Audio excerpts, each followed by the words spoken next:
It is 7:35 this morning. There are no reports of major damage after that earthquake in New Jersey rattled the New York City area Friday morning. This is video from above the Statue of Liberty. You can see the camera shaking there.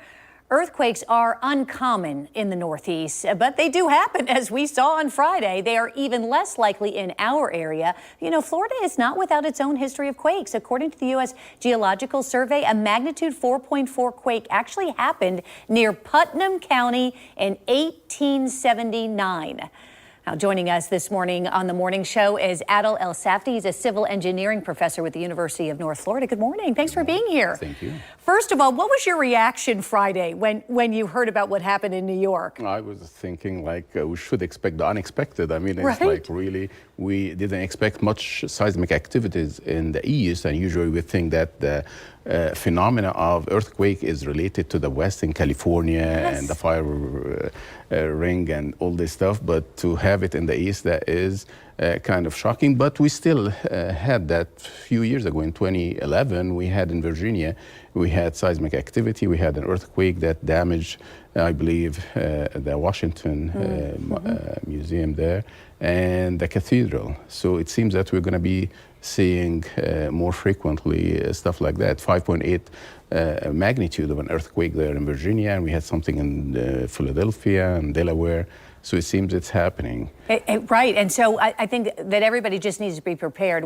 I know that Florida is not prone to them, certainly, but we all travel. That's you know, right. We're used to hurricanes here and sometimes tornadoes as well. But when it comes to earthquakes, I want to talk a little bit about that for just a minute. We also, though, have some video from a coffee shop, actually, in New York. If you'll watch, the building starts to kind of shake. People kind of slowly, they're standing up. They eventually walk outside.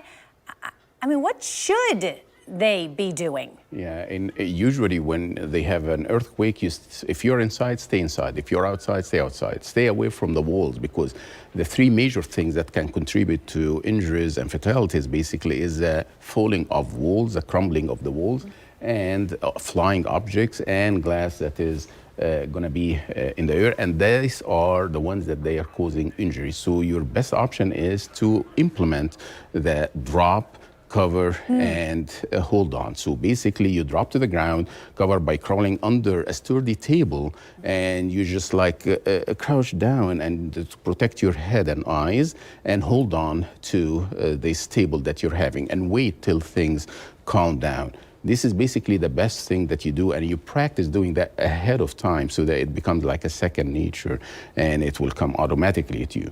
The worst thing that happens is that you start taking elevator, for instance, you start getting closer to the outside walls and the windows. These are going to get you in trouble, because they found that the huge percentage of injuries happen within 10 feet from the entrance of a building. So if you are inside the building, just stay inside and just practice these three things that you're having.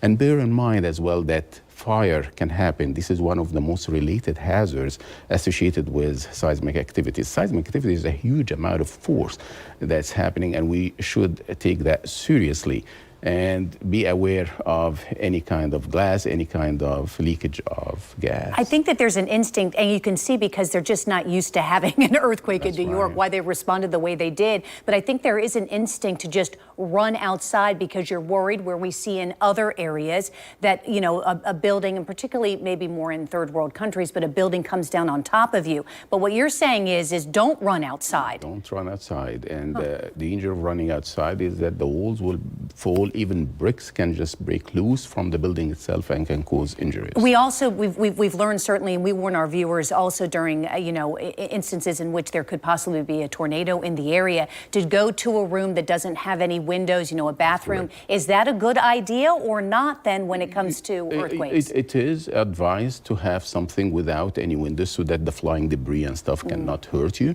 And the fact that you just take a cover very quickly, that is the most important thing for the time, because we always say that yes, earthquake is unpredictable, it strikes suddenly, but the damage itself is predictable and preventable. And are buildings in Florida, prepared for, an earthquake? We have our system, kind of lateral force system that's sustaining wind and any lateral force here in place. We don't have the connection kind of design that we have in California, for instance, because we don't have that kind of likelihood of having seismic activity. But the American Society of Civil Engineering Building Code as well, they had a lot of discussions as far as implementing this, and in 2020 they start thinking about the provisions that they have to be listed in the code to sustain seismic activities. Whether they're implemented or not, or enforced or not, that is the other thing that we have. Adel, thank you for being here this morning. We appreciate it. You wouldn't think you'd have to worry about this, but it's always best to just be prepared just in case. Absolutely. I hope everyone is safe and sound, and our infrastructures and people are safe and sound. Yeah, thank you for being here. We appreciate it. We'll be right back.